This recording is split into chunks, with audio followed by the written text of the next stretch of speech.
I understand. When you awoke at that time and hurriedly tried to leave for another world, you didn't know anything about Khaenri'ah.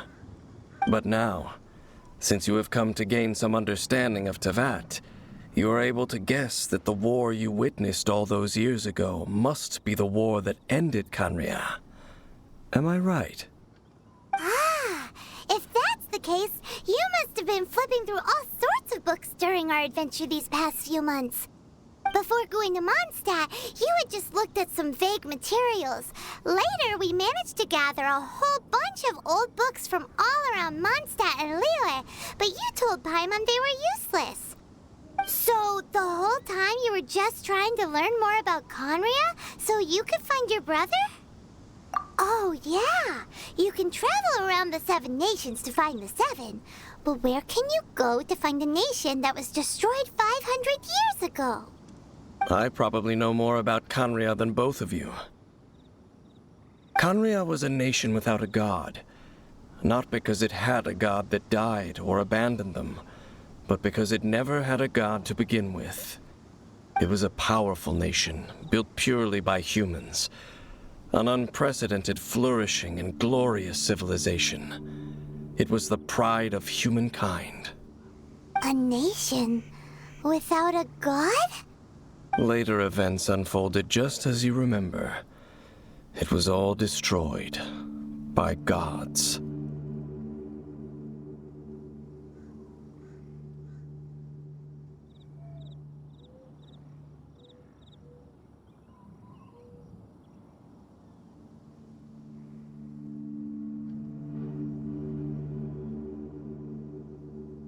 You mean that... 500 years ago, the gods descended upon the world and brought desolation to Khaenri'ah. The pride of humankind was uprooted and crushed, like a weed removed from the garden of the gods. How could that be? The history books don't say anything about that. Yes, well, continuing to discuss the past now will only dampen our spirits. Let's keep moving. I will tell you more of what you want to know as we continue our search.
A reward on the road.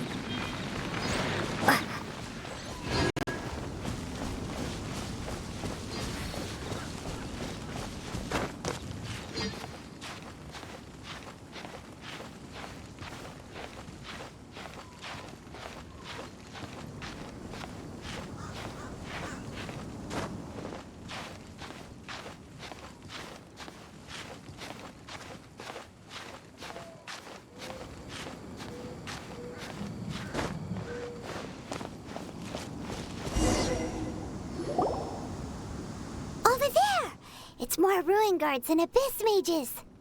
Dane was just saying how these ancient machines are from Khaenri'ah. So, did Khaenri'ah have a lot of ruins that needed to be guarded? No. Ruin Guard is the name modern people have given these machines. No one called them that 500 years ago. These ruin guards were known as field tillers by the people of Canria. Field tillers? What a strange name. It's not like you think. Field tiller was just a code name. The people of Canria like to give code names to their weapons. The land is not to be tilled with farming tools, but rather is to be fought for with steel and blood. This is how the field tiller came about. Fought for with steel and blood? Well, that's an interesting way of understanding tilling. Paimon doesn't think it's a very positive interpretation. After the destruction of Canria, these masterless field tillers went completely out of control. They wandered aimlessly over the centuries, gradually spreading to every corner of Teyvat. Perhaps resonating with the sorrow of other civilizations lost to time, they found their way to various ruins across the land, where they lie dormant. That sounds so sad. Once you understand more, those details won't mean much to you. But no matter their past, all that remains of them now is the danger they pose. So destroy them all.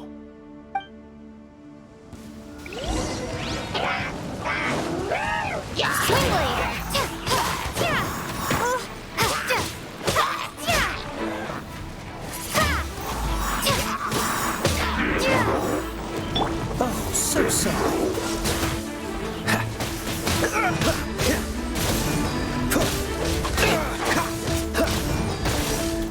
Dodge this. Don't push your luck.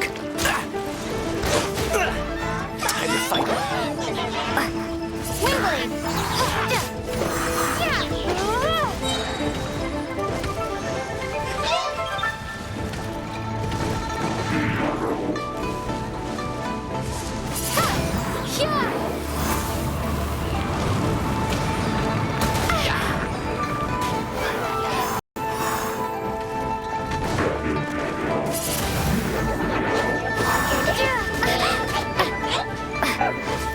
No one escapes my sight. Go very well.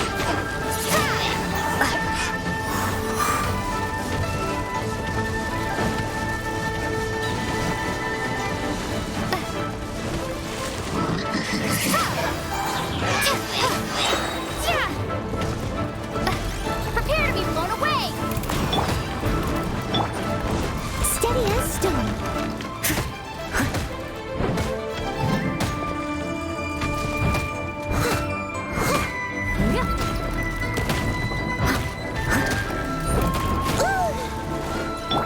This moment will be frozen in time. Cool it.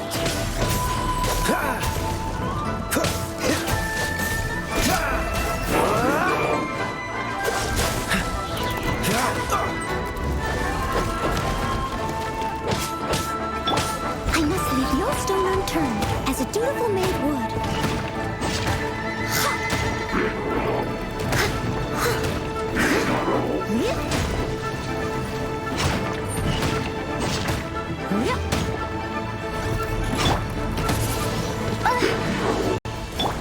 Dodge this. I'll race you there.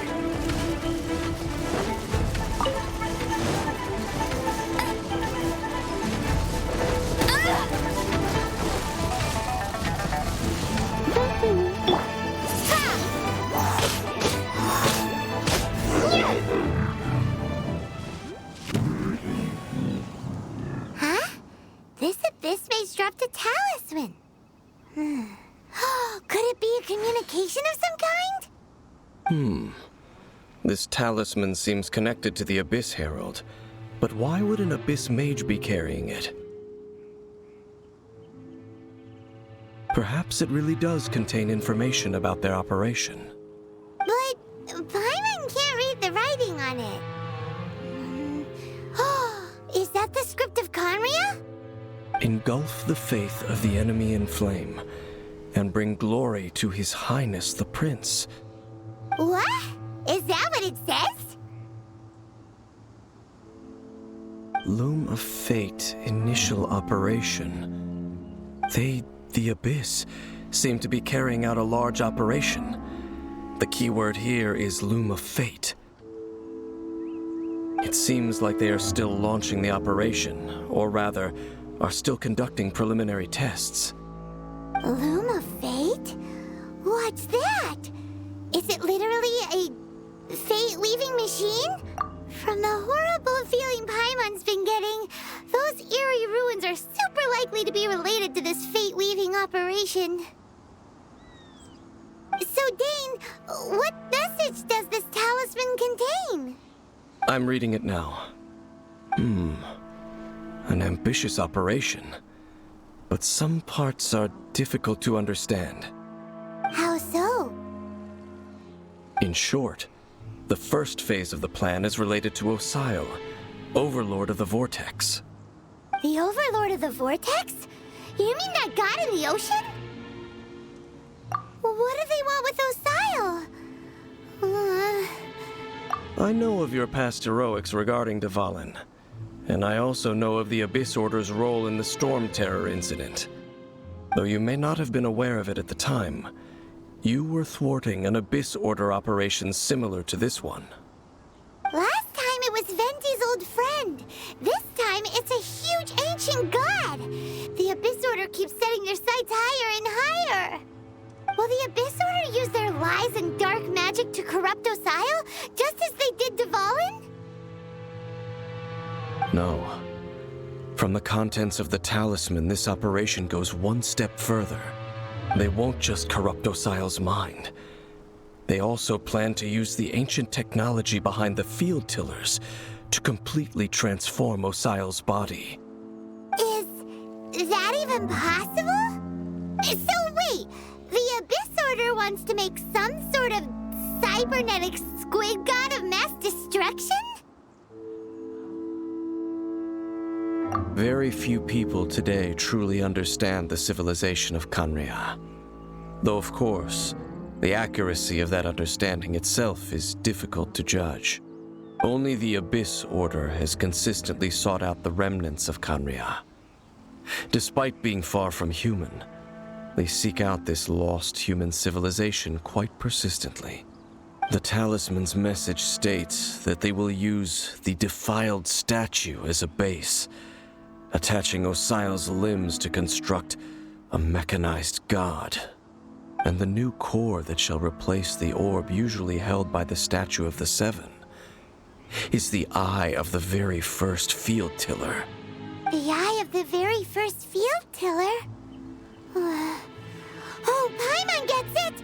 All those Abyss mages are looking for the special eye, right? It would seem so. This whole thing keeps getting more complicated. But basically, it all has to do with that eerie Statue of the Seven we saw, right? Yes.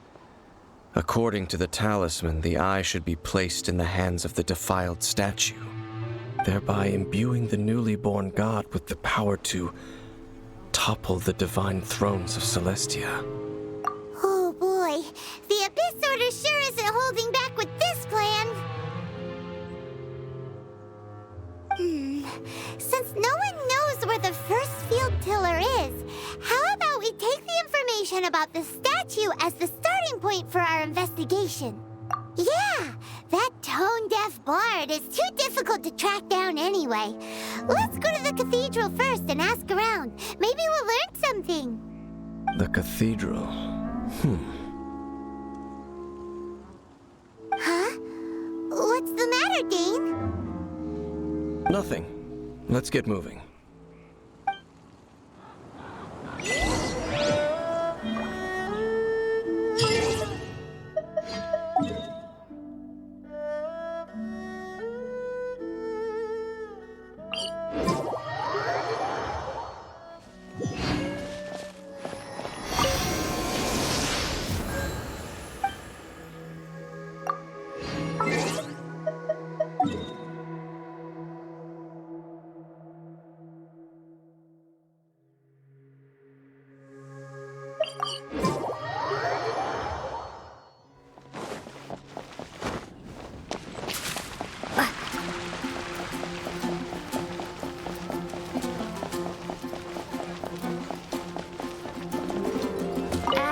extra.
A huge statue, a grandiose cathedral.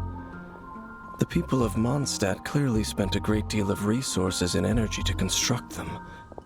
But how aware of this was the Animal Archon on receiving this gift? And how much did he give back in return? Faith doesn't ask for anything in return, though. Does it? As long as the gods have a clear conscience about it all, there's nothing I can say about it. Shh! We're about to enter the cathedral! Don't say anything bad about the Animal Archon! And actually, the Animal Archon is... never mind! I never specifically said I would enter the cathedral. I'll leave you two to mingle with the sisters. Huh? You are the honorary knight of Mondstadt. They will surely allow you to poke into these affairs with their utmost trust. Having me tag along would only make them suspicious. Correct. And just as our little friend said, I might say something bad about the church at any time. When a non-believer steps onto holy ground, the result is never pretty. I have never received the favor of the gods in the past. I don't see any reason I would need it now, or in the future either. That's enough about that. While we've been chit-chatting, the Abyss Order continues to act. Okay, then we'll just go in ourselves and ask around. I should warn you about one thing. Don't go mentioning the defiled statue inside the cathedral. The Church of Favonius wouldn't ignore the matter of the statue. But if they rashly tried anything against the Abyss Order, it would only ruin whatever element of surprise we may have. Also, meddling in the affairs of the Abyss usually doesn't end well for anyone.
Hey, how have you been?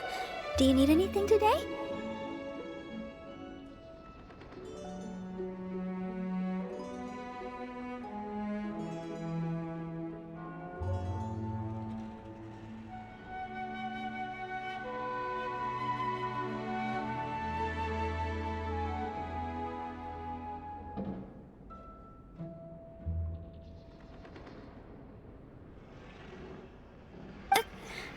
But I should first make it clear that if you need to borrow the Holy Lyre to Hermel again, we cannot oblige.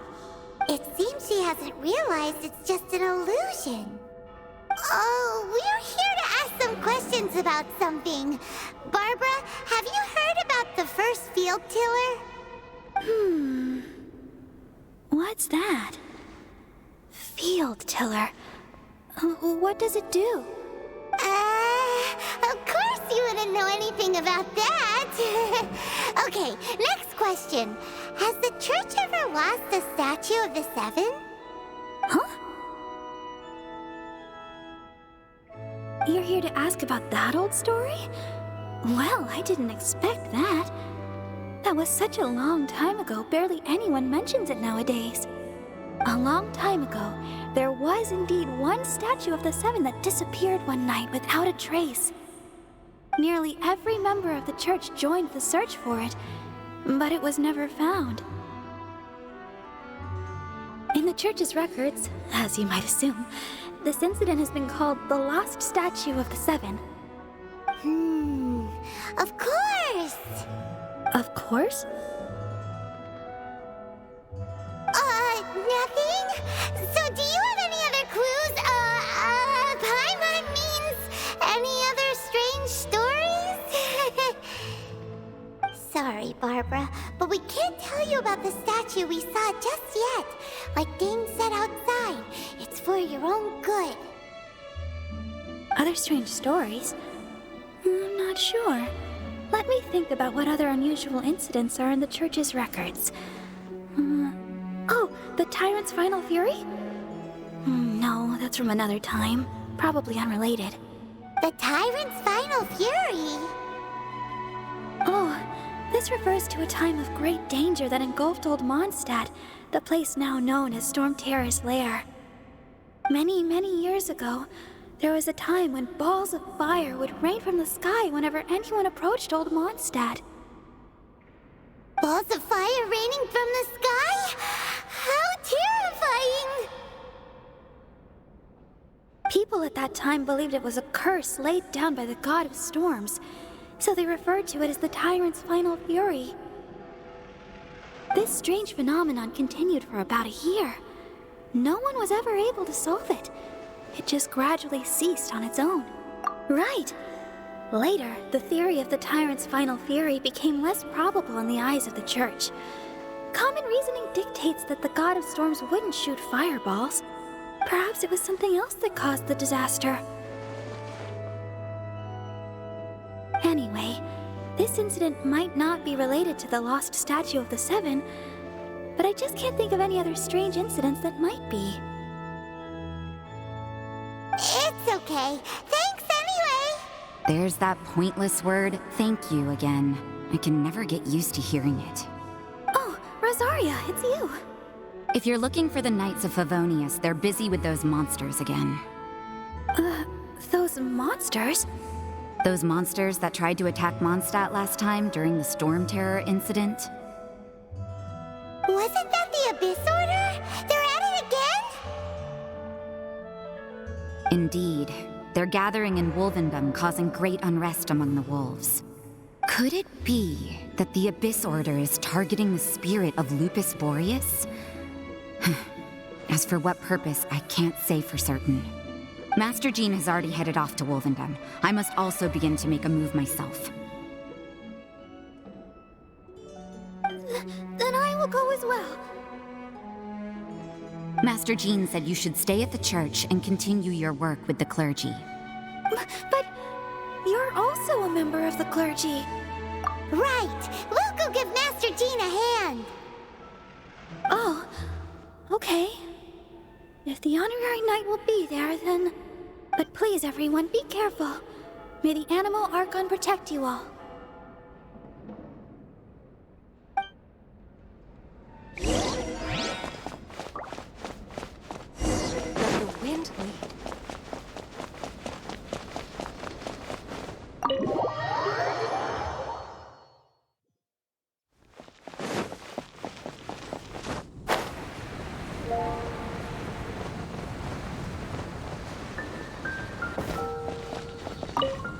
see.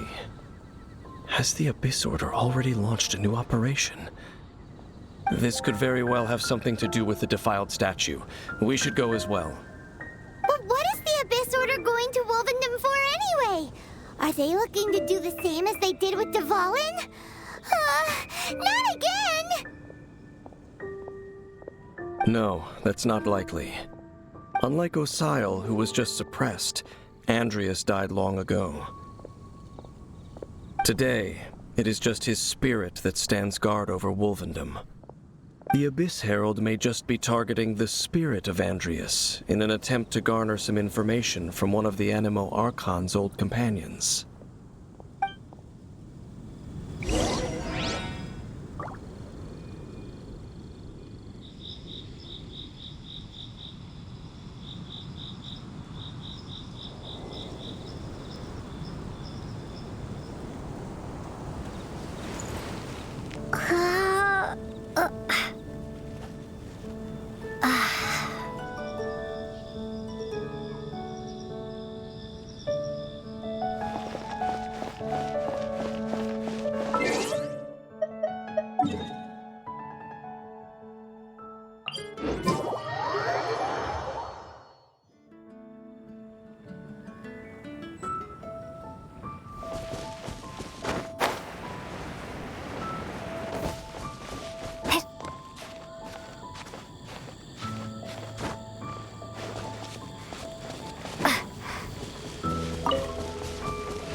Don't underestimate the enemy.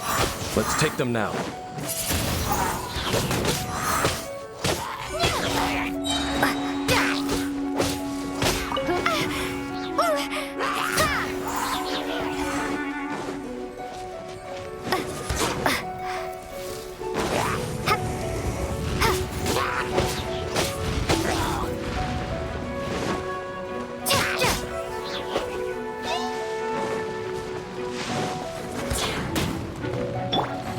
So sorry. Freeze! Cool it!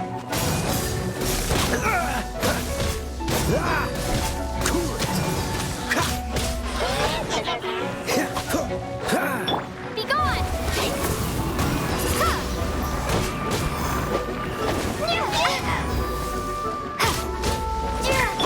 Dodge this!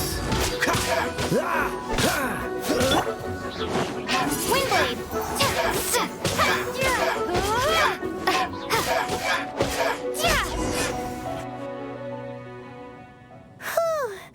There sure are a lot of enemies around here. The closer we get to the target, the more enemies there are. Fits the Abyss Order's style. Yeah, let's go! I'm not going any further. Huh? Why not? Is it because you're afraid of fluffy animals? It has nothing to do with wolves. It's because Boreas was an ancient god, yet he willingly became a servant of the Seven. I cannot possibly agree with his actions. I don't desire any interaction with him. Besides, you're the one people like. There's nothing special about gods anyway. It's just my opinion, but a word of advice. Always be on your guard when around gods. You shouldn't place too much trust in them. But at the same time, don't go too far in the opposite direction. Don't go trying to overthrow them or hunt them down, even if the god in question is your sworn enemy. Don't trust them and don't hunt them. That's some awkward advice. Does Dane hate the Seven, or is he protecting them? Lest I repeat the failings of my forebears, I will tell you one final fact. Huh? What fact? The destruction of the nation of Canria by the gods is the reason the Abyss Order now seeks to destroy the nations watched over by the Seven. Well, enough chit-chat. We should get back to business. I will go take care of the remaining Abyss Order members in the area. Try and keep your visit with Boreas brief. Afterward, let's meet at the entrance to Wolvendom. Up, there he strange man. Yeah, that's true. You also keep your guard up against unfamiliar gods. At the Rite of Descension in Liyue, your decision was very similar to what Dane would do. Not the easiest situation. Honorary Knight, Paimon, what are you two doing here? Oh, Master Jean! So glad we found you. Rosaria told us that you came here to fight the Abyss Order, so we came to help. Then your help is greatly appreciated. The Abyss Order's sudden offensive is very strange. They have surrounded Wolvendom. I am preparing to send out some knights to fight back. I just scouted out all of Wolvendom, but I did not see you. Rosaria told me that the Abyss Order is going after Boreas. But the Abyss Order and Boreas... what is the connection between them? They just like to cause trouble. Do they really need a reason?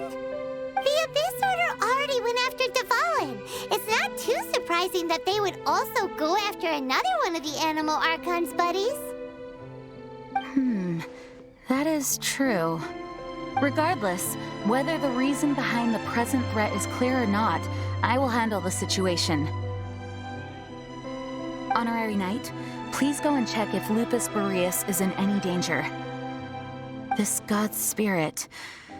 he does not often see people, but I hear that you have met him before. Maybe it is best that you are also the one to meet him this time. Okay, be careful. Thank you for your help, Honorary Knight of Favonius.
welcome here!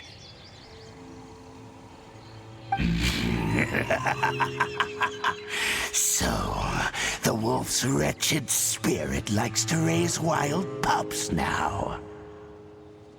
You claim to be a guardian, yet your once sharp claws have clearly dulled since your days of godly glory.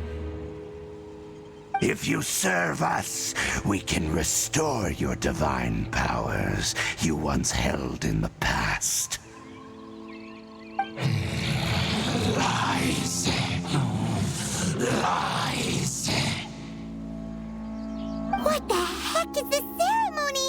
He looks like he's in a lot of pain. Oh no, is this the same thing they did to corrupt Dvalin's mind? Wolves never surrender! But this can't go on. No matter how many times you resist us, your efforts are all in vain.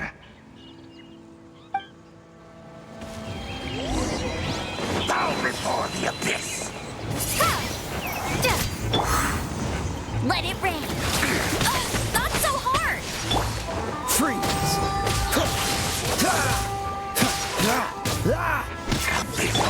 Steady as stone.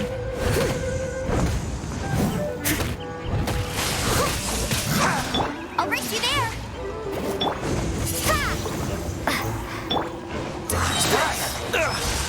Frostbite.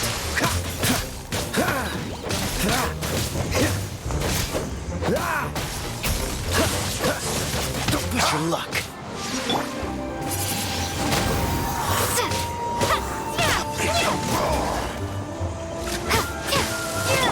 Leave it up to me.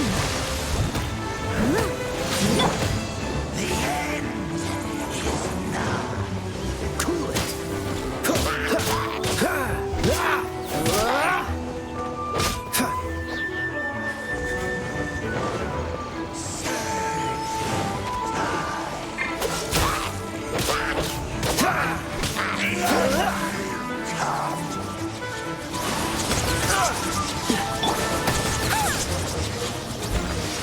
Time to clean up.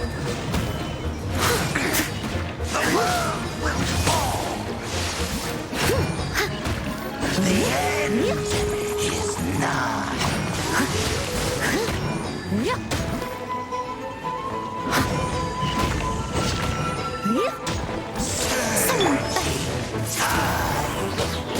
Yeah, prepare to be blown away.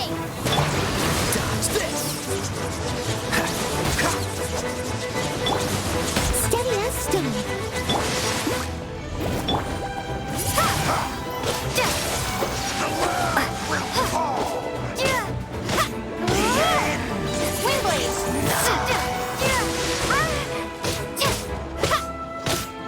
Cool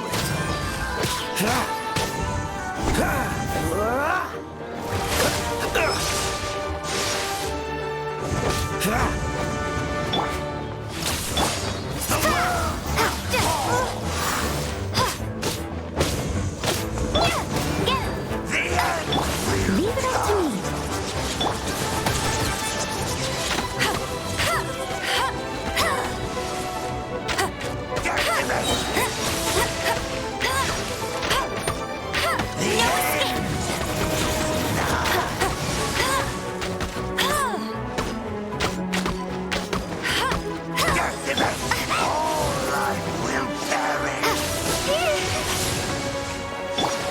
Dodge this. Oh, so sorry.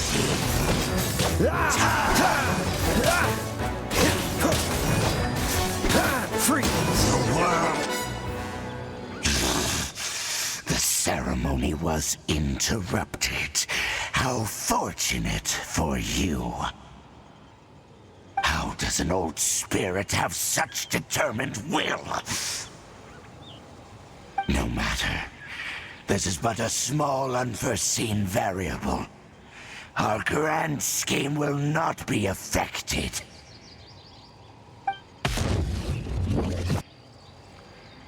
It disappeared again. Thank you. You came. Just in time. Human Lupercal. I am ashamed that you must see me in my present state.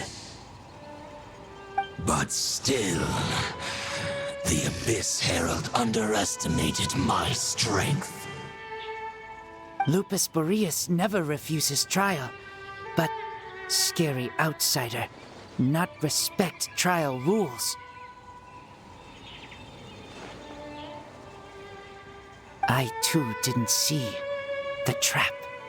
Wait, so you mean the Abyss Order had everything prepared to corrupt Lupus Boreas' mind, then lured him out under the pretense of challenging him in a trial? Thank you. In the future, my claws must get sharper. You smelled danger and came here? No, we heard about the danger. Paimon's nose doesn't even know what danger smells like. Besides coming to help, we actually have something to ask you about, too. Excuse us, Mr. Wolf God. Do you know anything about the first field tiller? I pay no heed to the contraptions of humans. I know not what this field tiller is. Though there was indeed one human-made machine that I can never forget.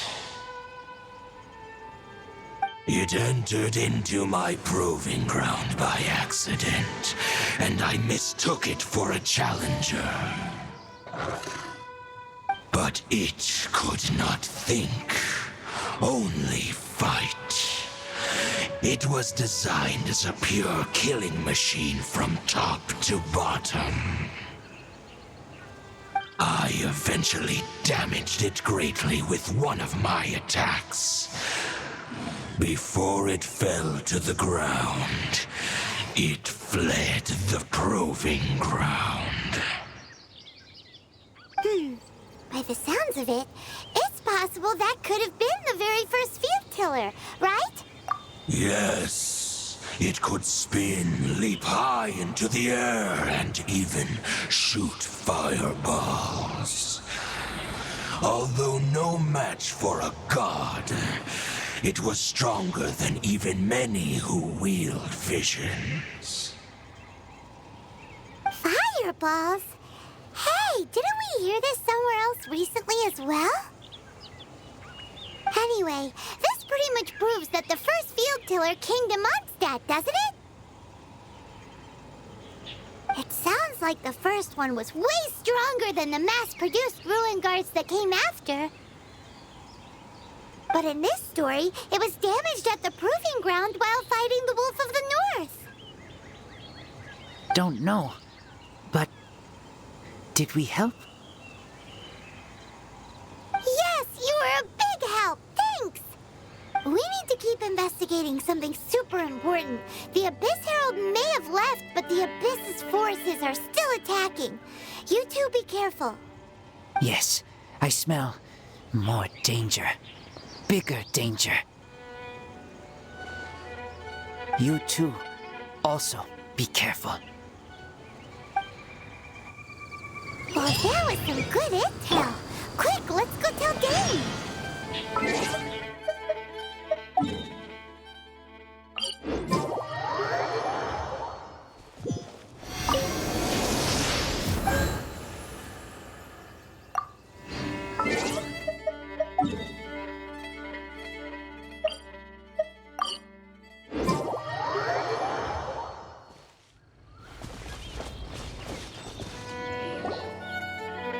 Dane, there you are. Did you see Master Jean? I saw her, but purposely avoided her. As both the Lion Fang Knight and acting Grand Master, she naturally would have some reservations towards me. If I'm not careful, one day I may find myself becoming the object of one of her investigations. But back to the matter at hand.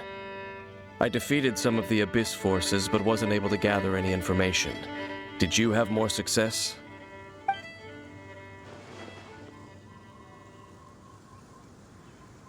I see. Well then, we can more or less figure out where the first field tiller ended up. Huh? Really? Just from the Lupus Boreas story? That information combined with a more comprehensive analysis. For example, the old story you told me you heard in the cathedral. Exactly. The strange story told to you by that young sister, long mistaken to be a curse rained down by a deceased tyrant. Ah, Paimon gets it. So the tyrant's final fury was really just missiles fired from the field tiller after it ran from Wolvendom. After it was damaged in the fight with the Wolf of the North, it must have wandered into the ruins of Old Mondstadt and stayed there. Then, whenever anyone got close, pew, pew, boom! It would fire a ton of missiles at them, until one day it finally broke down for good, and the fireballs stopped raining from the sky. Back then, the people of Mondstadt hadn't seen many ruin guards before, so they came to interpret it as the tyrant's final fury. It looks like we need to make a trip to Storm Terror's lair and comb the entire area. What do you mean? Huh? You mean... Oh, Paimon remembers too! We saw that abandoned ruin guard sitting atop the tower when we went there before. Can't forget something like that.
Ad Astra.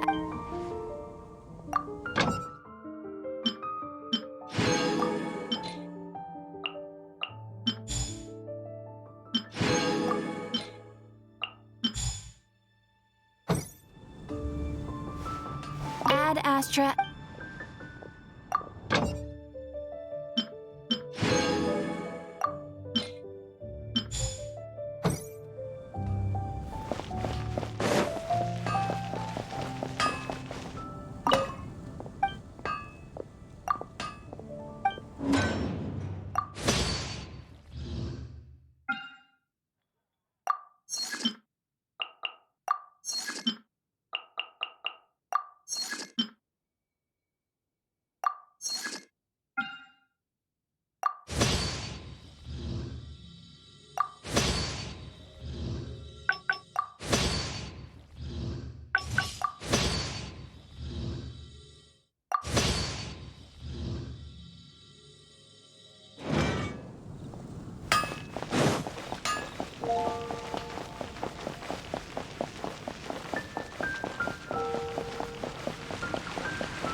Shame I only get to listen in from the other side of the window and don't get to join in the debate.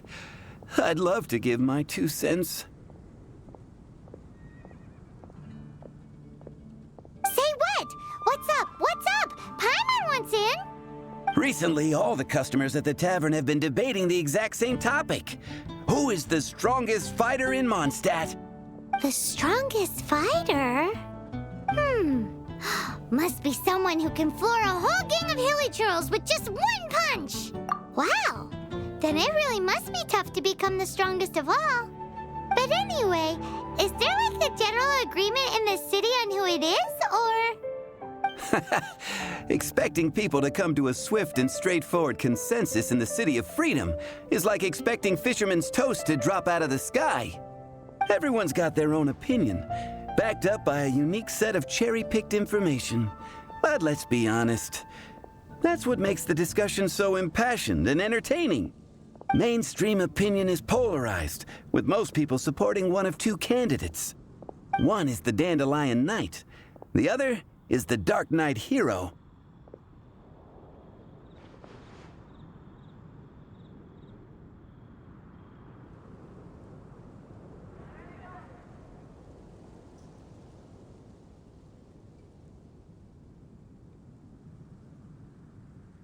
Ooh, Paimon votes for you.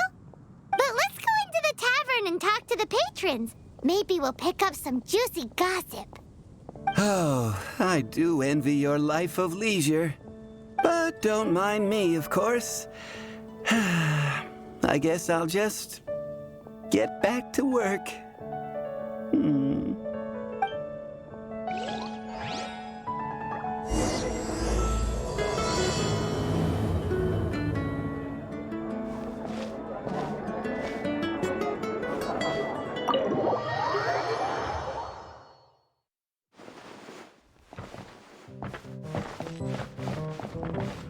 Hey, I'm doing some adventurers training.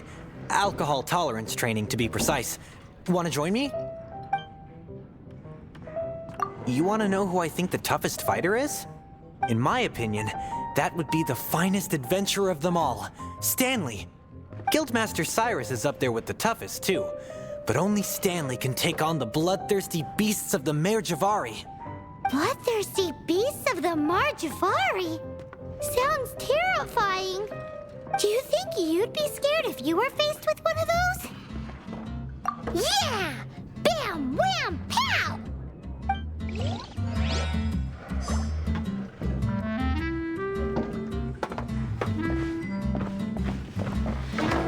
Hi! Are you here to try Mondstadt's famous wine, too? The strongest fighter of them all? That would be Jean, obviously.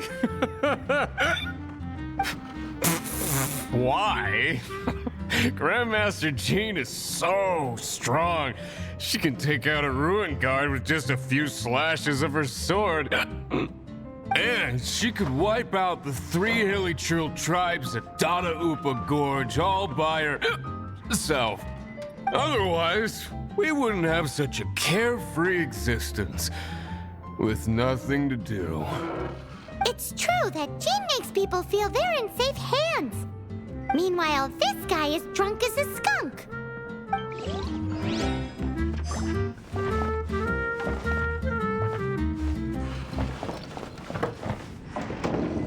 What'll it be today? The strongest fighter? I don't pay much attention to that sort of thing. Huh. Paimon thought bartenders had some kind of special information sources. Exactly! That's what Paimon was getting at. I have no involvement in any intelligence-gathering operation.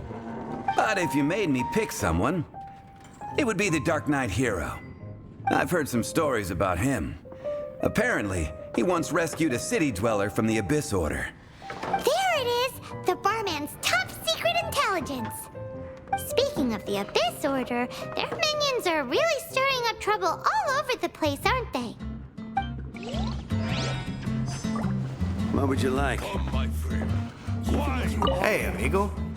Do you want to hear my latest composition? I put my whole heart into it, and also my soul. How about it, amigo? Huh? The most macho in Mondstadt. She's a little girlie who wears red. That's right. I found this out one day about half a month ago, when I went up to the Stormbear Mountains looking for inspiration for my new song. Guess what happened? What happened? I witnessed the most powerful destructive force I have ever seen in my life.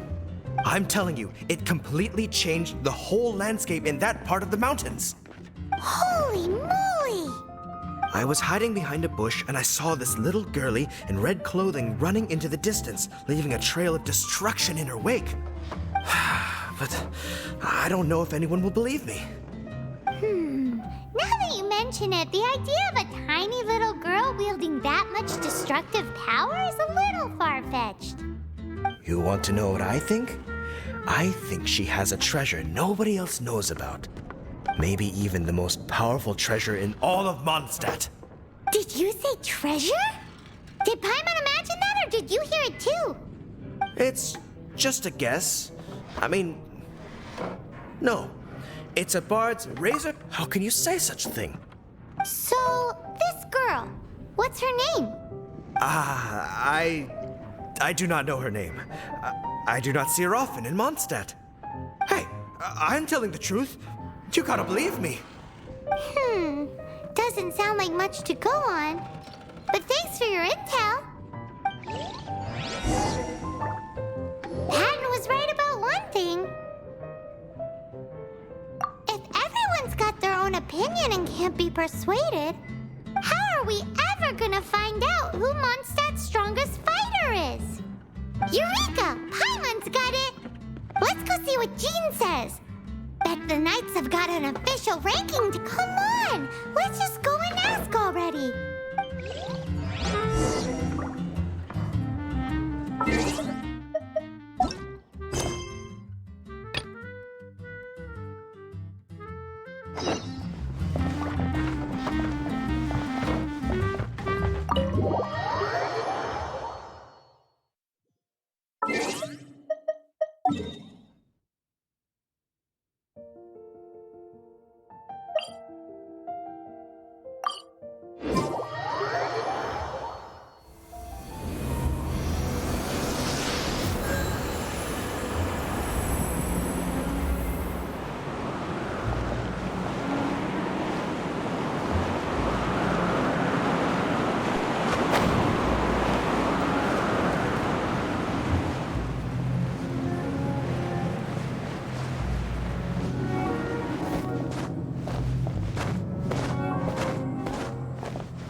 Okay then, use your elemental sight to look for the eye.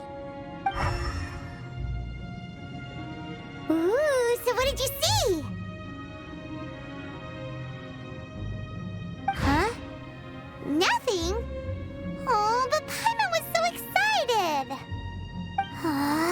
What's going on? Are you sure you did it right? This requires another method.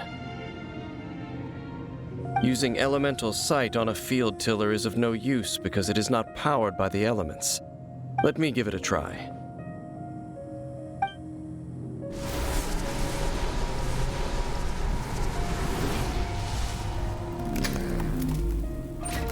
And done. Wow! It's The very thing the Abyss Herald has been seeking all along. The eye of the first field tiller. All of the ruin guards today are just replicas of this machine.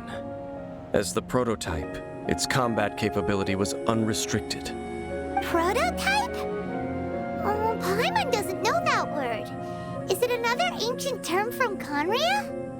As the Abyss Order has surmised, if this eye is placed in the hands of the defiled statue, and if the limbs of Osial, Overlord of the Vortex, are attached to the statue, there you have a mechanized god. And this newly born god will have the power to topple the divine thrones of Celestia. Yes. Then, what should we do with this eye? No. I'll guard it myself. Huh? You?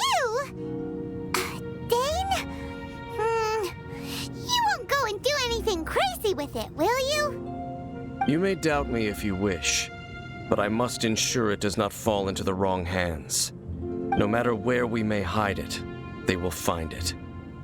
And as for the Church of Favonius, well, you know I don't trust them. Oh, right. But our work isn't done yet. To avoid any further repercussions, we must also take care of that defiled statue. We can't have the church get involved. Let's handle it ourselves.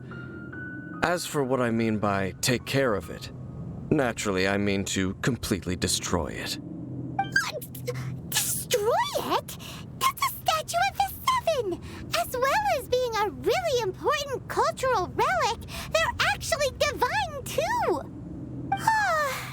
Well, good thing we didn't tell Barbara earlier. Otherwise she'd be going completely bonkers right now!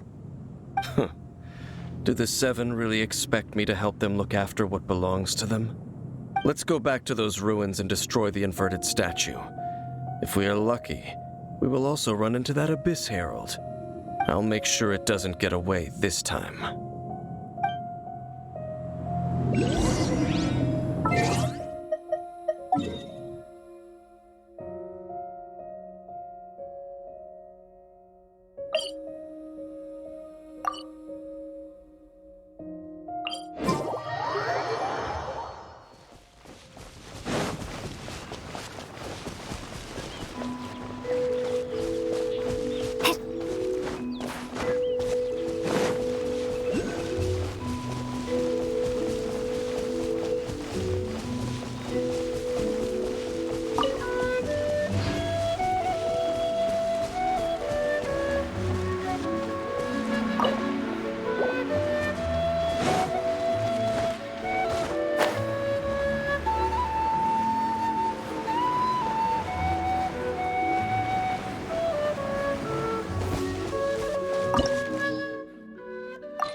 What exactly is teamwork? You want me on your team?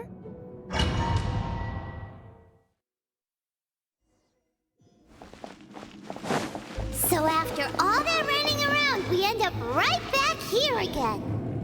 Look at us. We barely escaped this place last time, and now we're strolling right back in. Gee, surely we must be some of the bravest adventurers in all of Teyvat. That or the stupidest. To get to that creepy statue, we just need to follow the path we used to escape last time. That should take us right to it. Yep, that'll work. Let's go! And remember to be on your guard.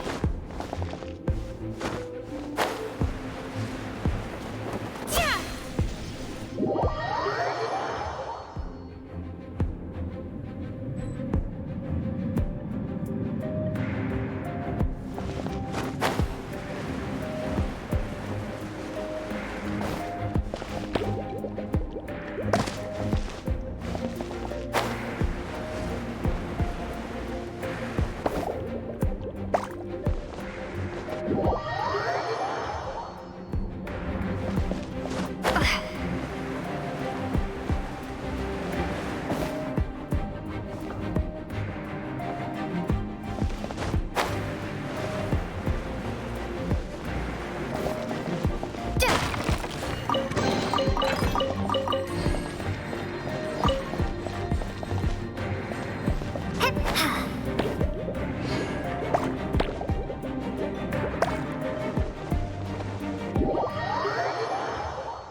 Looks like we're here. An eerie, lifeless, dark chamber. I understand the evil aura you were describing earlier. Oh, such a scary place. Be careful to not be overwhelmed by the power of the defiled statue. The Abyss Herald. It's here. You sense correctly. You are just as vexatious as ever, Dainsleif, enemy of the Abyss. I sense your soul is stained by terrible bloodshed, perhaps from your darkest nightmares, unless... Oh, and something far more dangerous. You reek of a corruption familiar to me. Then we are the same. We're both dangerous. But dangers from outside of the Abyss Order must be caught and caged. It is your words that forever reek of corruption. Time to silence you!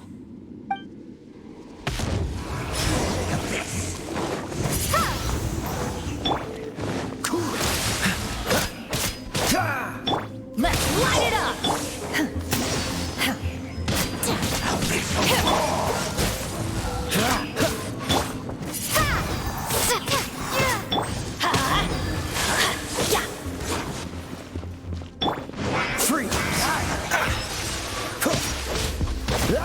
Manifest!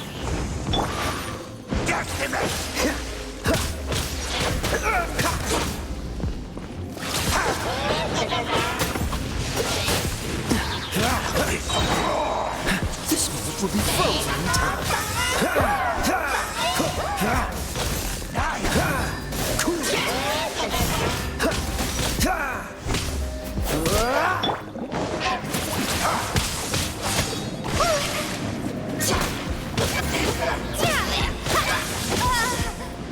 Windblade!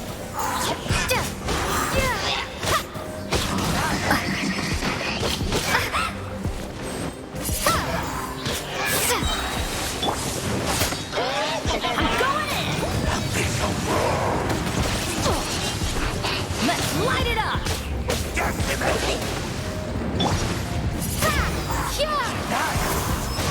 Freeze! Cryo incarnate, you will regret this!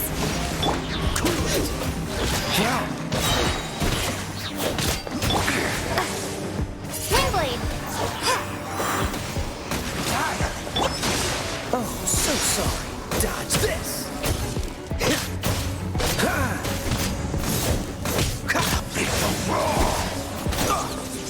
What's the hurry? Off we go! Everybody stand back! Free to push your luck.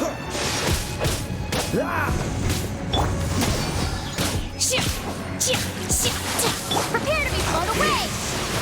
Windblade!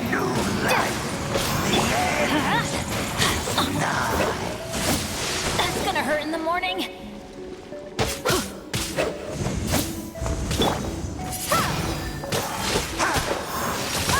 The world will fall! Dodge this! Obey! The end will come!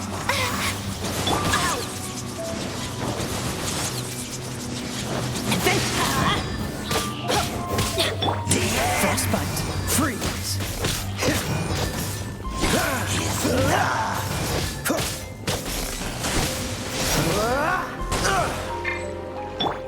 By ordinance divine! I'm going in! Let's light it up!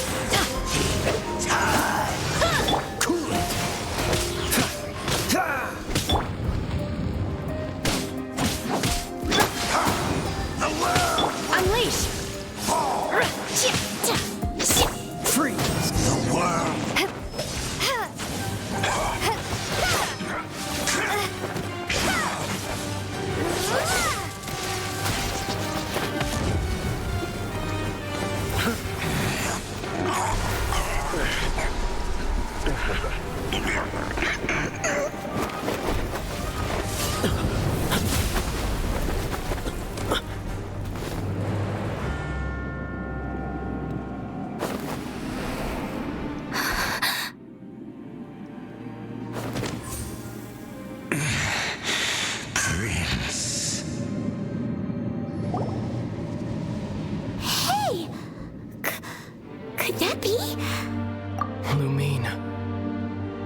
attack against the Abyss Herald.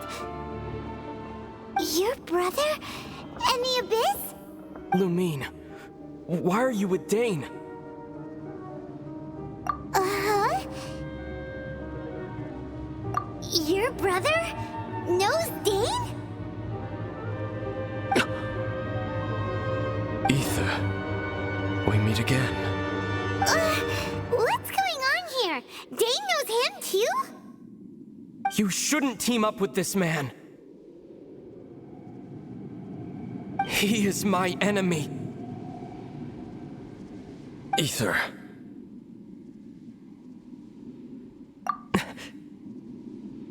But it must be said. Don't try to stop me. Don't try to stop the Abyss. That man Dainsleif was the Twilight Sword, one of the royal guards of the final dynasty of Conria. 500 years ago, he failed to prevent the destruction of Conria. A curse of immortality was laid upon him, to forever wander the wilderness, while he watched the people he was supposed to protect turn into the monsters of the Abyss. You're saying Dane is from Conria? The same Conria that was destroyed 500 years ago? And you said the people turned into monsters? You're trying to tell Paimon that the Abyss Order is not only related to Conria, but is actually the people of Conria themselves? And the whole thing about Dane being your enemy... Paimon's so confused.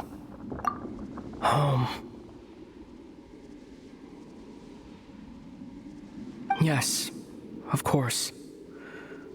Home is wherever we are together. But I cannot go with you to the next world to find a new home. At least, not yet.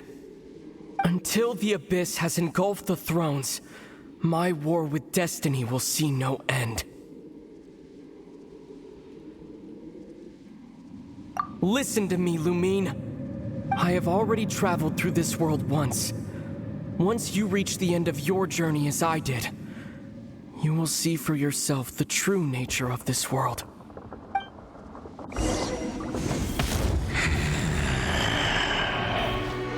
So we'll meet again. Though we need not rush, sister. I have more than enough time to wait for you.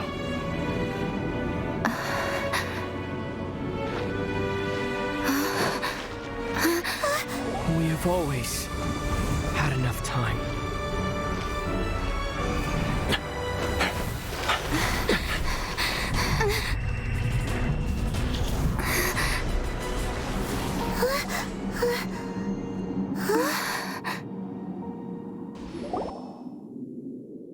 They left. Oh, don't be too sad. We'll find them again. Look on the bright side. At least we got some really useful information.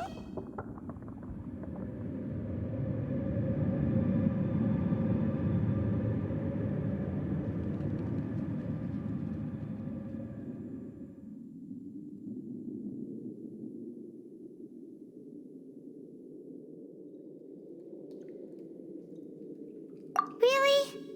You sure? At least now, as well as the Seven, Dane is also a key part of finding your sibling too, right? That's right! By the way, what they said just now is all pretty confusing. Did you understand it at all? Oh, well then, let's go over it again.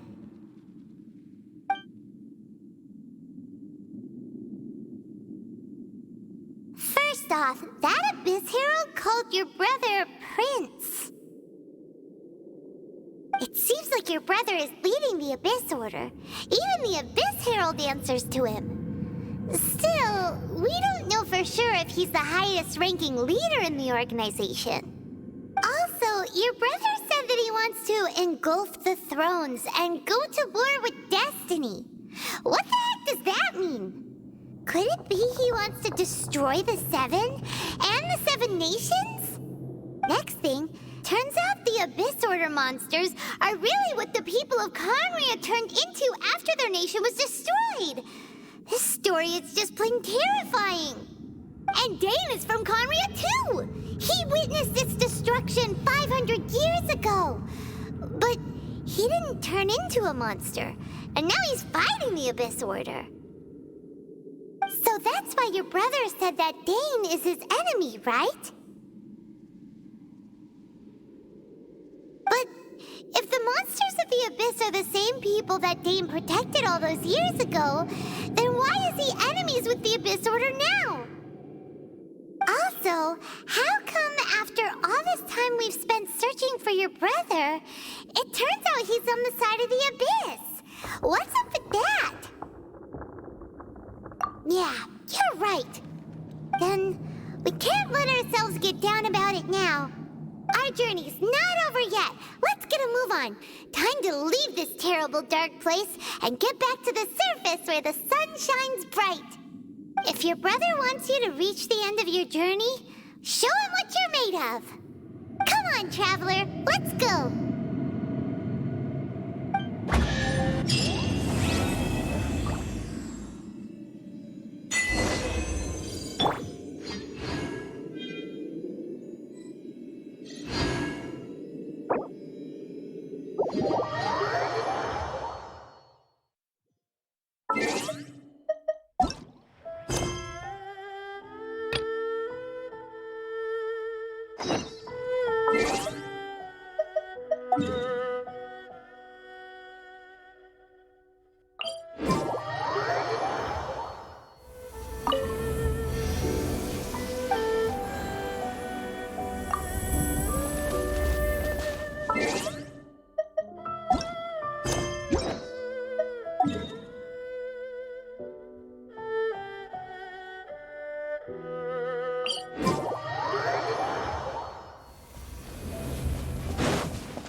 Your brother would have sided with the Abyss.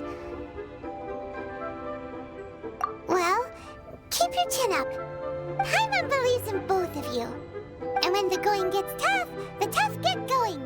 Right? He said we needed to reach the end of our journey. Paimon bets he still has lots more to tell us.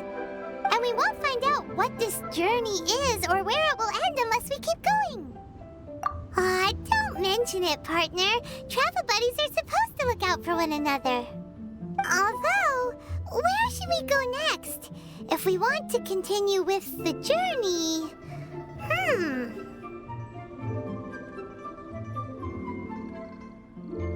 Oh, you mean the god that took your brother away in the first place? You're right. After all, everything that followed, all this confusion, it all started with her. Yeah, Paimon bets she's the key to understanding this whole mystery. Well, we've ruled out two gods so far, the Animal and Geo-Archons. So, next... Paimon doesn't think we can simply walk into Inazuma. Zhongli said it was a closed nation. We'll have to find some other way in. Why don't we ask someone from Inazuma how to gain in? Oh, Paimon's thought of someone already! Atsuko in Liyue Harbor! She's from Inazuma!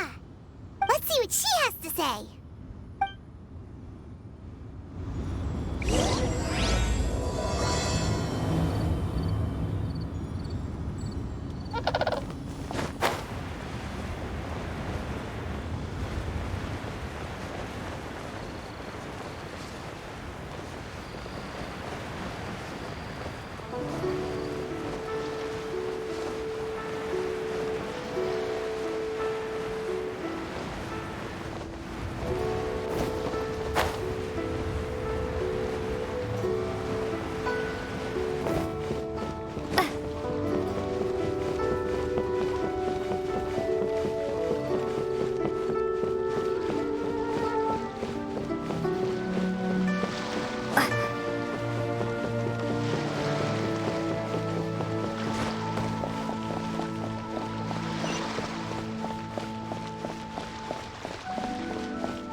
Oh, hello. Oh, I mean good fortune, right? I'm still learning to talk like a local. Is there anything I can help you with? We wanted to ask, how do we get into Inazuma? Oh, so that's why you're here. Well, there is a way, Great! We came to the right person! but the chance of success is incredibly small. Incredibly small? Then how did you get out of Inazuma in the first place? It was in leaving Inazuma that I found out just how dangerous this method truly was. All I had to rely on was a little wooden raft that I'd put together myself. There was a storm raging ahead of me, and my pursuers were close on my tail. After I'd escaped their clutches, I floated on the open ocean for I don't know how many days.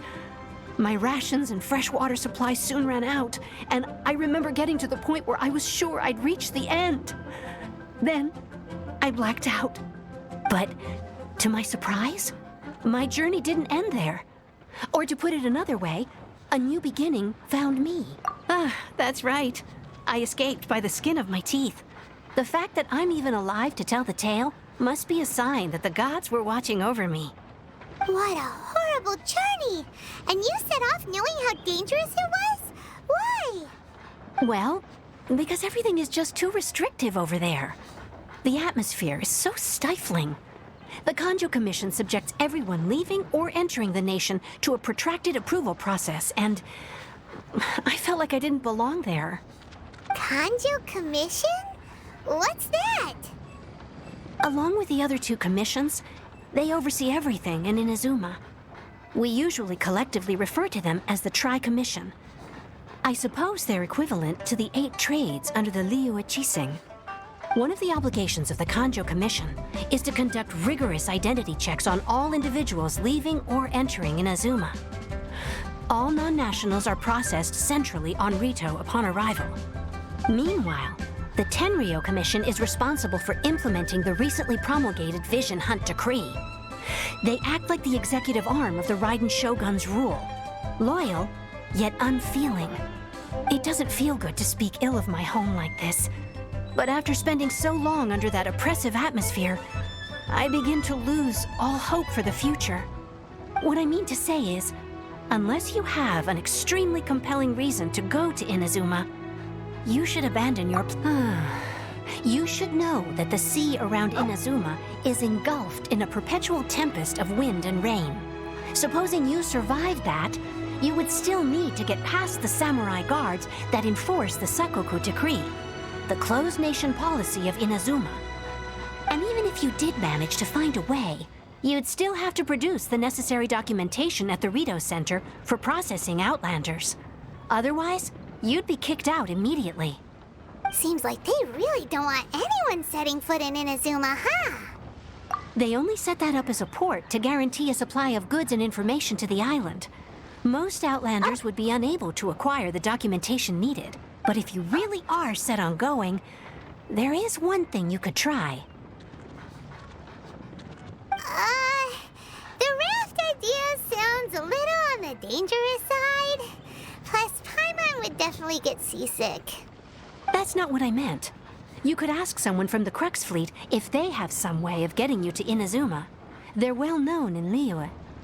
Voyaging far and wide has made them a well-traveled group with a wide range of experiences. They may just know how to break through the storm. You're right! Paimon sure Beto of all people will be able to get us there. Her crew is super strong. But Paimon you'll be willing to take the risk. The Alcor is the flagship of the Crux fleet.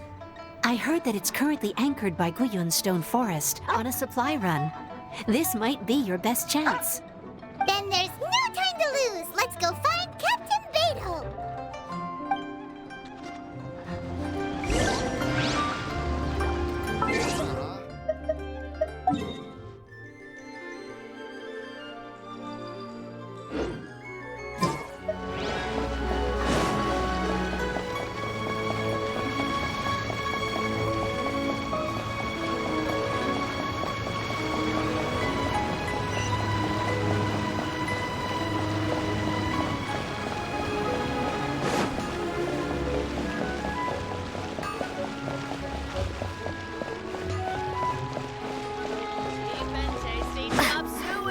Something new at the Warren restaurant.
Keep this close.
I wonder what's going on up there.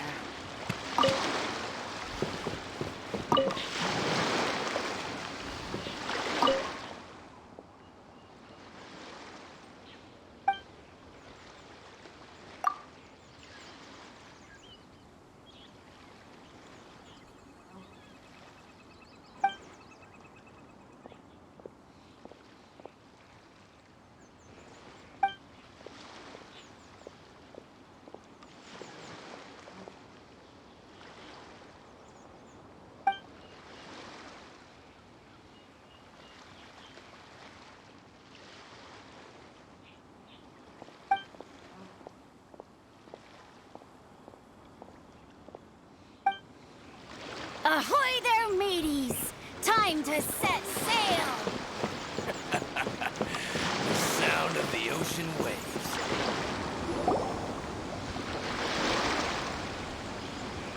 Oh, if it isn't the Traveler in Paimon. I knew you guys would come. Paimon?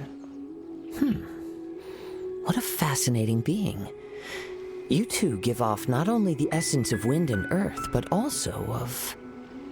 yes, the stars. Huh?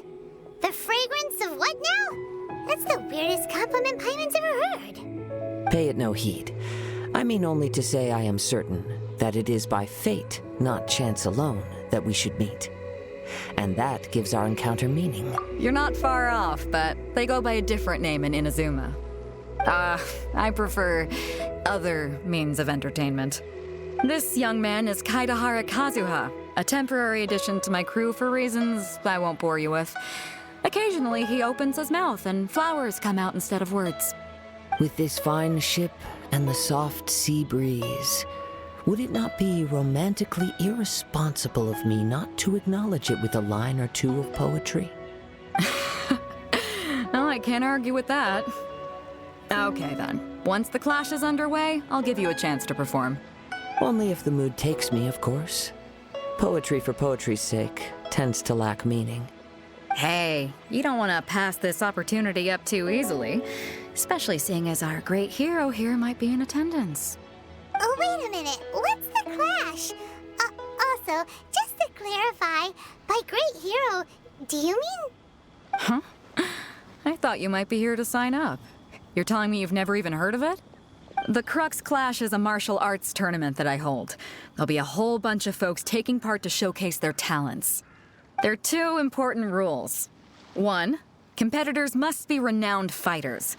We want those with real martial arts ability, not just people taking part for the fun of it. So, you've got nothing to worry about there. I don't think there's anyone out there who hasn't heard of you. 2, you can't take part if you've got a vision. Otherwise, things get a little one-sided. You must be feeling confident, but you might want to watch out. There are a few crouching tigers and hidden dragons lurking around in Liyue.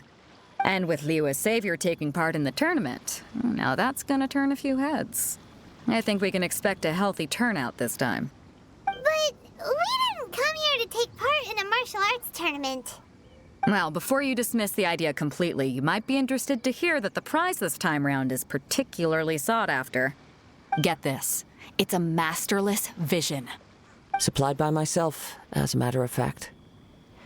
If the tournament champion can reawaken that vision, it belongs to them. Is there really such thing as a masterless vision? When a vision bearer dies, the light in their vision will fade away. But the shell that housed that light remains.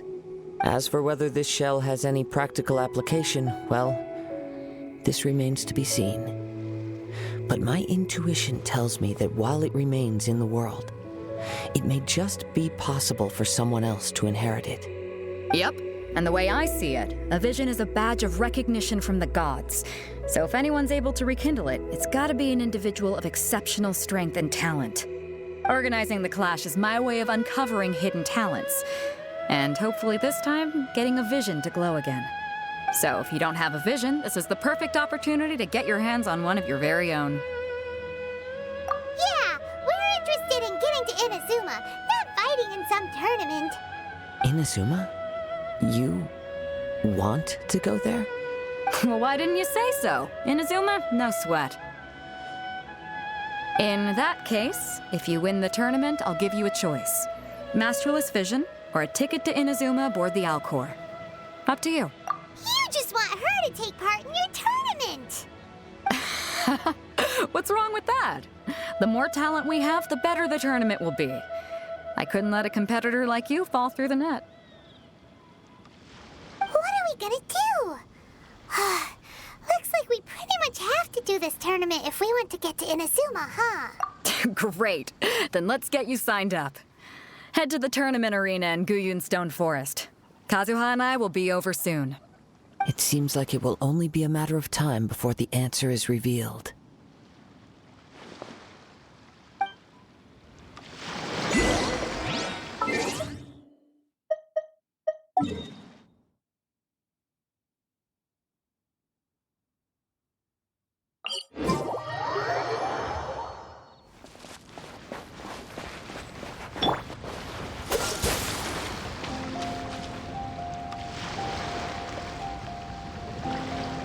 Dodge this!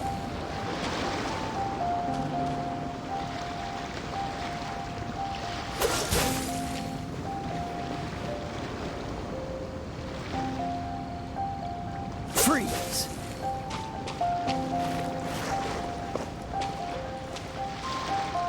Cool it!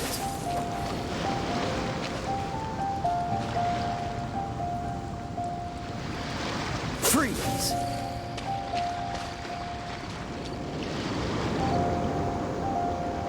Cool it!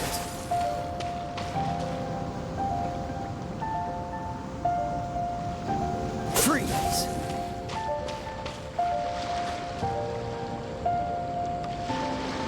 Dodge this!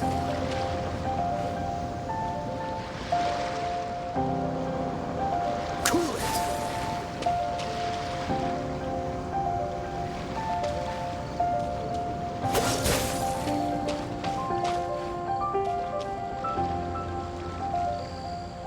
Freeze!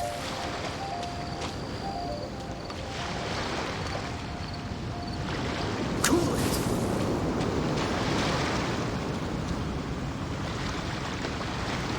Freeze!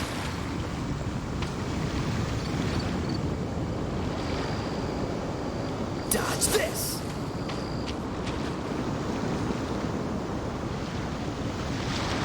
Freeze!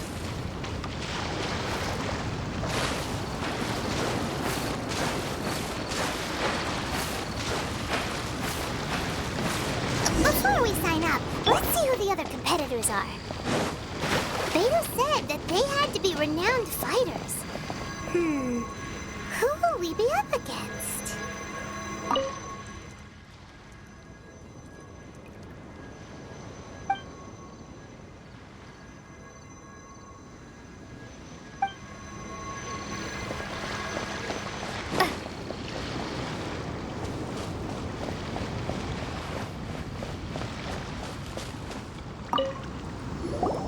Hey, youngster. Are you here for the Crux Clash too?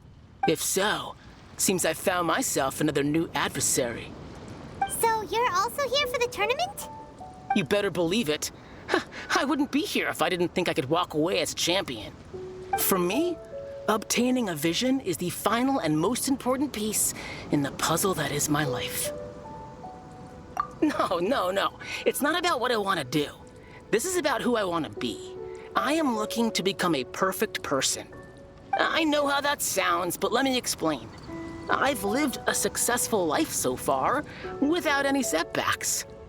I've passed every exam I've ever taken, enjoyed numerous successful business ventures, and seem to get on with just about everyone socially. In most people's eyes, I am already the very embodiment of the perfect person. Though, of course, I'd never let the praise get to my head. I know I haven't reached perfection yet, because there's one thing I'm still missing: a vision. You have so much self-confidence.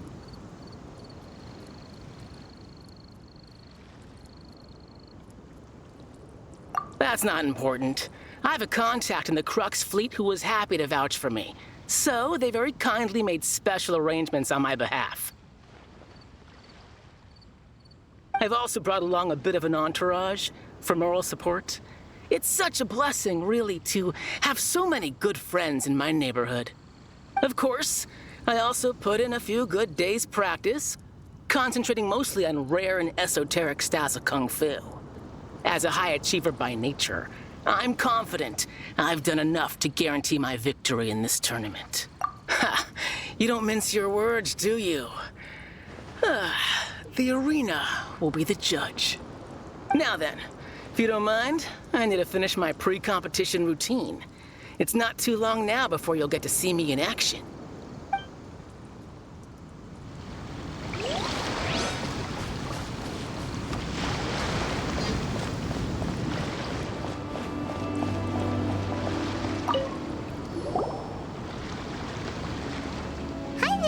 you here for the Crux Clash too?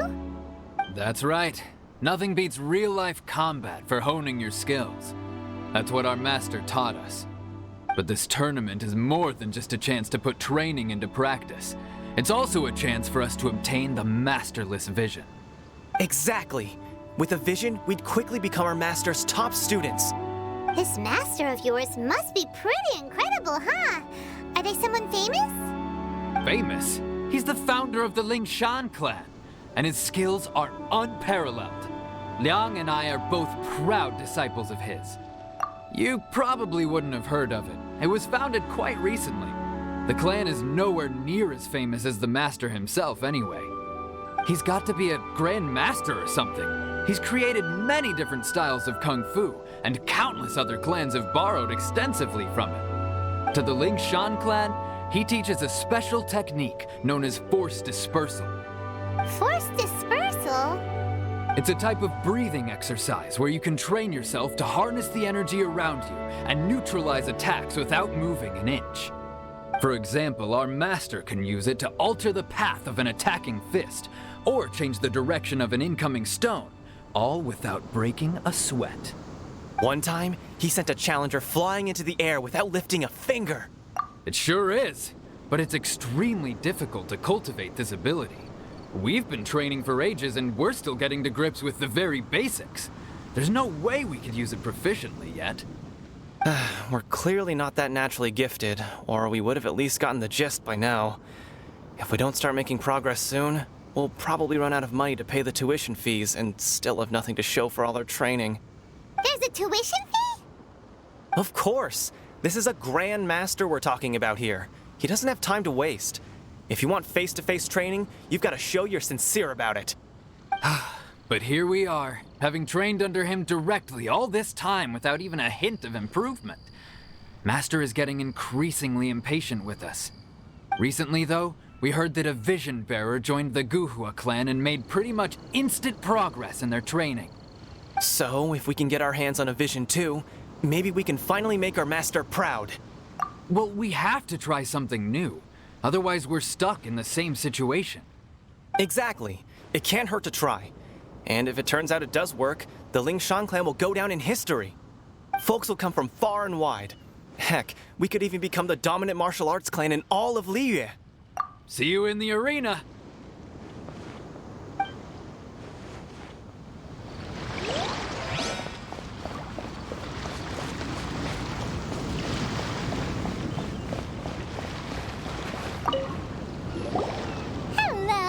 Are you here to compete in the Crux Clash? You bet I am. Have you put your names down yet? Well, I'd have a look at the entrance criteria if I were you. Then allow just anyone to take part. The Clash is a comprehensive test of fighting ability. Anyone who turns up for show over skill is gonna get their butt handed to them. Nobody wants to see that, right? Yeah, we heard a rule about that. So, Paimon's wondering, are you a renowned fighter? Me? Only a former runner-up in the Chihu Rock Freestyle Combat Summit. Oh yeah. Also, that doesn't sound like the most official tournament out there. What? You... Nonsense. Have you been living under a rock? It's been going on for years. There were plenty of competitors when I took part. Not to mention, I've helped the Millilith catch treasure hoarders before. There were 2 of them trying to escape. I soon sorted them out. They tried to sneak past me under the cover of darkness. They didn't know what hit them. I planted a left hook on the skinnier one's face and sent him flying. Then, the big guy pulled out a knife. I stood my ground, of course. A roundhouse kick sent the blade hurtling into a beam above us. I told you. Unarmed, outnumbered 2-1, but I still got the upper hand.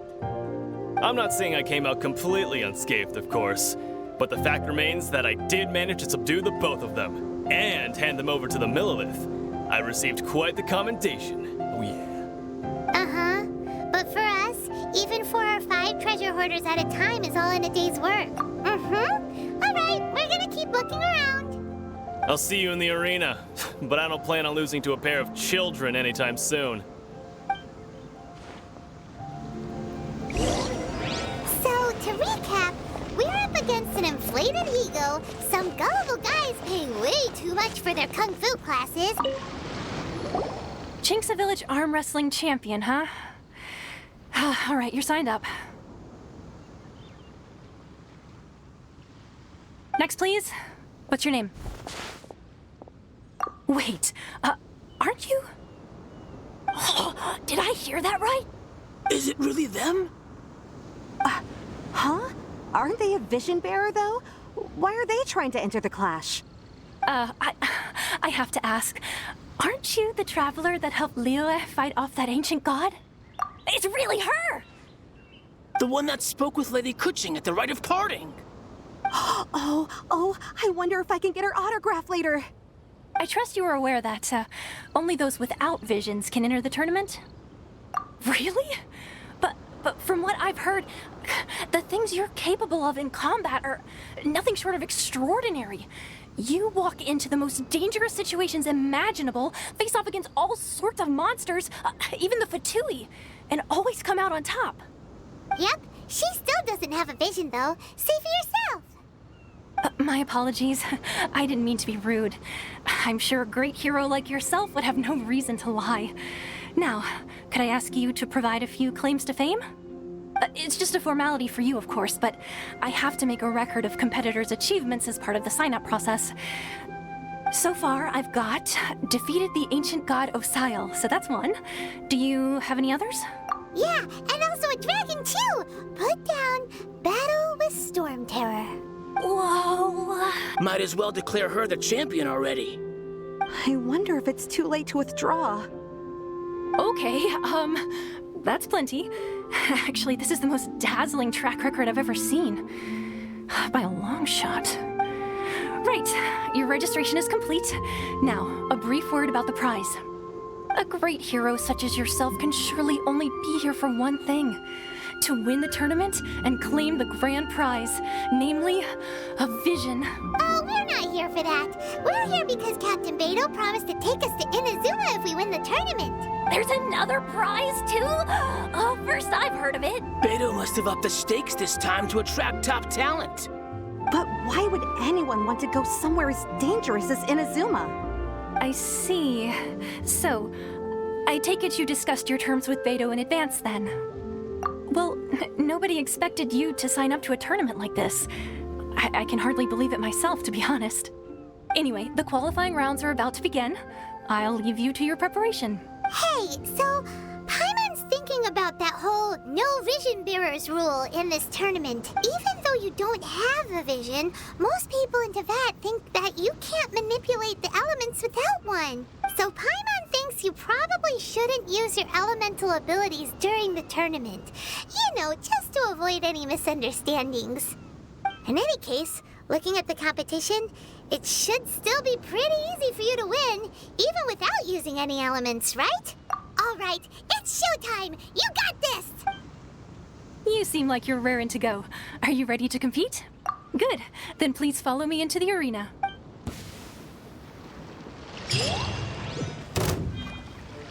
Our next competitor is seen by many as the favorite to win this tournament.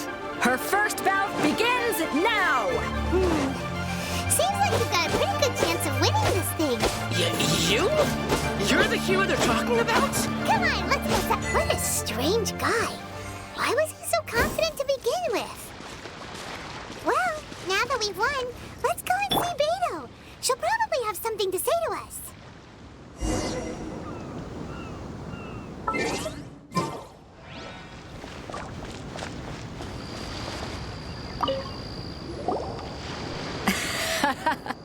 I knew I wouldn't regret introducing you as the favorite. So, what do you think, Kazuha?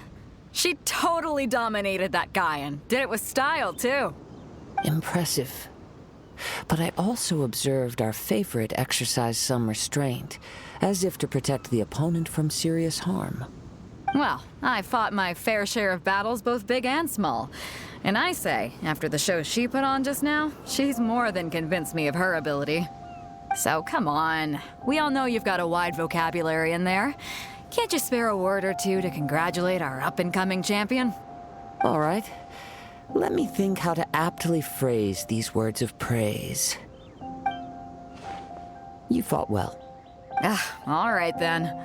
I was thinking your inner poet might want to join in the fun, but I guess I shouldn't put you on the spot like that.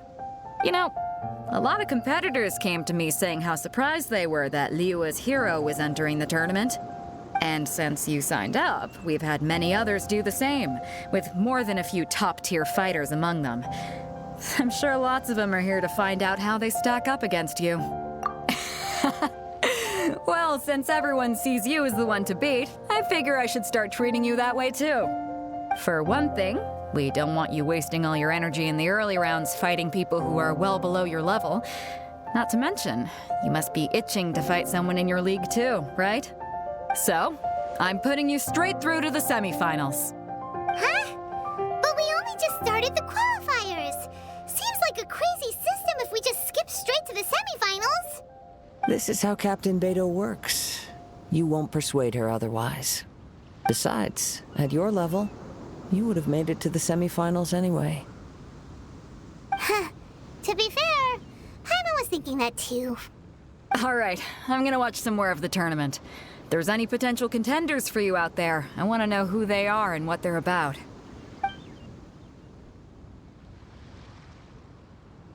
We're finally here, folks. The real show is about to begin.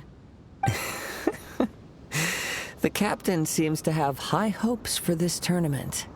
I have not seen her so excited in quite some time. Your opponent has fought many rounds to get to the semifinals. This makes him a seasoned warrior. You may well be stronger than him, but this should not give you cause to lower your guard. Very well. Show me that you are ready to push through the storm that lies ahead. All right, that's enough chit-chat for now. The audience is waiting. Go find the crew member that signed you up. She'll take you into the arena.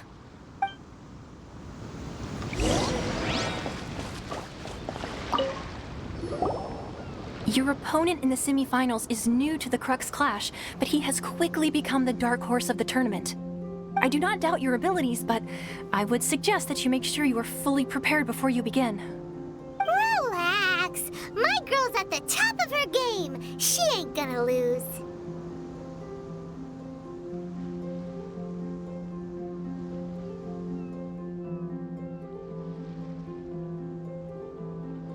Okay, follow me. God. At last, the moment we've all been waiting for. The semifinals have begun. Who's it gonna be this time? The hero or the dark horse? I don't care about the prize. You're a strong opponent. That's what I'm here for.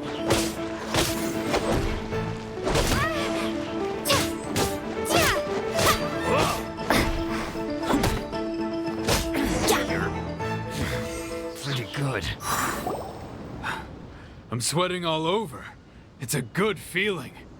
Congratulations. I was beaten by the best. I need to train harder. Right. For a moment there, Paimon was a little worried. If you had a vision, you'd definitely be one of the strongest around. I wanted a vision once, when I was a kid. People said that if you're strong enough, you'll have your chance to get one. But mine never came. I lost interest eventually. You can't depend on a vision like you can your own body. I've fought and won against vision bearers before. The power they have was given to them by the gods. I don't envy it. Huh? You mean you didn't sign up to try and get your hands on that masterless vision? No, I didn't. I only wanted to pit myself against other fighters and see who was the strongest. Only in defeat can you understand your weaknesses and learn from them. So I'm pleased with today's outcome. I don't often have the pleasure of experiencing defeat. Wow! Now that's true strength talking. If you have the chance in the future, please come and spar with me again. I will be stronger next time. By the way, do you know who else made it into the finals? Is it gonna be someone even tougher Whether they'll be as tough as me, I don't know. But what I have heard is that they're extremely quick. So don't get too cocky. There he goes. Maybe we should ask around, see what we can find out about our opponent in the final round. Paimon thinks we might need to up our game a little.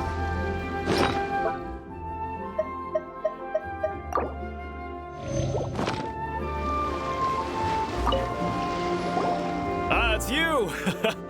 I watched your match. What a stunning performance. I myself was eliminated in the third round. Shame. If only I could have advanced one more round.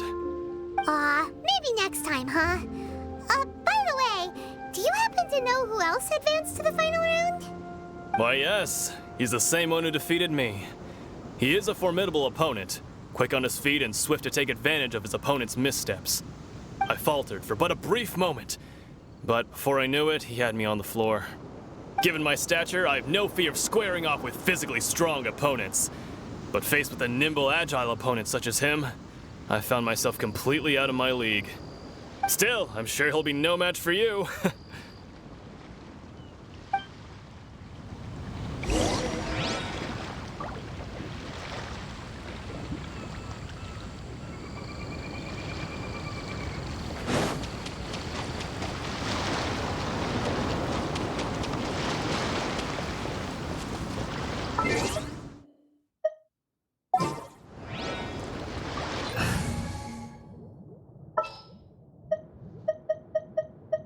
Outrider Amber, report.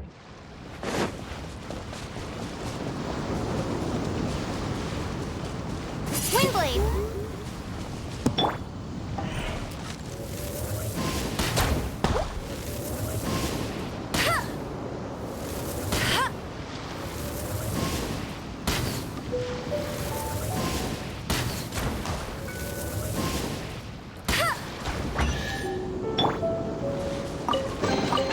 A reward on the road.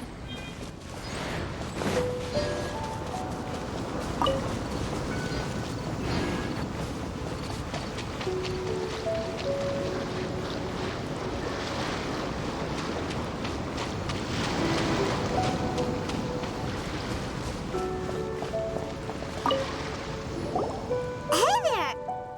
Well, where did the other guy go? He tried to use force dispersal to deflect a punch, but instead he took it straight to the nose. There was blood all over the place. His opponent was pretty freaked out by it.